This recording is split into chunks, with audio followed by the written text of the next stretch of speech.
भारतीय शेयर बाजार इस टाइम अपने सबसे शानदार दौर में है। तमाम हिचकोलों के बावजूद सेंसेक्स निफ्टी नए रिकॉर्ड पर है। दोनों इंडेक्स लगातार मजबूत परफॉर्म कर रहे हैं। बाजार में आए दिन लगभग 70 से 80% आईपीओ ने निवेशकों को जबरदस्त मुनाफा दिया है। वहीं म्यूचुअल फंड भी रिकॉर्ड तोड़ रिटर्न दे रहे हैं।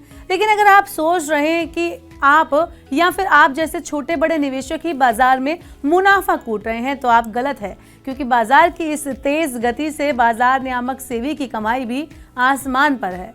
वित्त वर्ष 2024 में भारतीय प्रतिभूति और विनिमय बोर्ड यानी सेबी का शुल्क संग्रह 53% बढ़कर 1851 करोड़ हो गया, जबकि 2023 में यह आंकड़ा सिर्फ 1213 करोड़ था।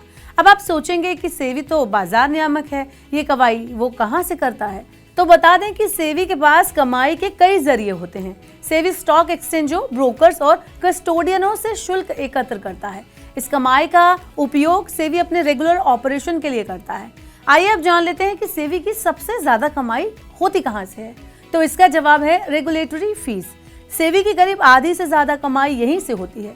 2024 में रेगुलेटरी फीस में 128% का जबरदस्त उछाल देखने को मिला।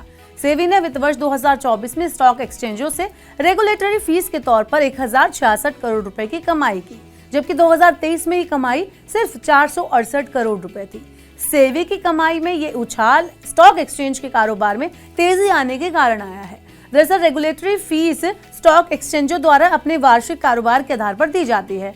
सेबी शेयर बाजार में खरीद और बिक्री दोनों तरह के ट्रांजैक्शन पर टर्नओवर का 0.001% शुल्क लेता है, यानी स्टॉक एक्सचेंज पर जितना ज्यादा कारोबार हो, सेबी की उतनी कमाई होगी। अगर हम दोनों प्रमुख सूचकांकों की कमाई पर गौर करें तो यहाँ जोरदार तेजी देखने को मिली है। 31 मार्च 2024 को नेशनल स्टॉक एक्सचेंज ने 16,434 करोड़ का राजस्व अर्जित किया था, इकट्ठा किया था, जो पिछले साल के 12,765 करोड़ रुपए से 29% ज्यादा है। वहीं बीएसई की अगर हम बात करें तो वित्त वर्ष 2024 में इसका राजस्व 72% बढ़कर 1,592 करोड़ रुपए हो गया। एनएसई की अगर यहाँ पर बात की जाए तो कैश मार्केट टर्नओवर वित्त वर्ष 2024 में 51% बढ़कर 201 लाख करोड़ रुपए हो गया। वहीं बीएसई की अगर बात करें तो यहाँ कैश मार्केट टर्नओवर में 58% की वृद्धि देखी गई और ये बढ़कर 16.29 लाख करोड़ रुपए हो गया। इसके अलावा एनएसई के डेरिवेटिव सेगमेंट में प्रीमियम टर्नओवर वित्त वर्ष 2023 में 405 लाख करोड़ रुपए से बढ़कर वित्त वर्ष 2024 में 482 लाख करोड़ रुपए हो गया। इसके अलावा ब्रोकर और सब ब्रोकर के लिए वार्षिक शुल्क और टर्नओवर शुल्क सहित मेंबर रजिस्ट्रेशन फीस भी वित्त वर्ष 2024 में 12% बढ़कर 138 करोड़ रुपए हो गई। सेबी की अगर हम बात करें तो इसकी मोटी कमाई आईपीओ डॉक्यूमेंट फाइलिंग से भी हुई है। बाजार में धड़ाधड़ आए आईपीओ के कारण सेबी ने वित्त वर्ष 2024 में 100 करोड़ रुपए की कमाई की, जबकि वित्त वर्ष 2023 में यह आंकड़ा 71 करोड़ रुपए था।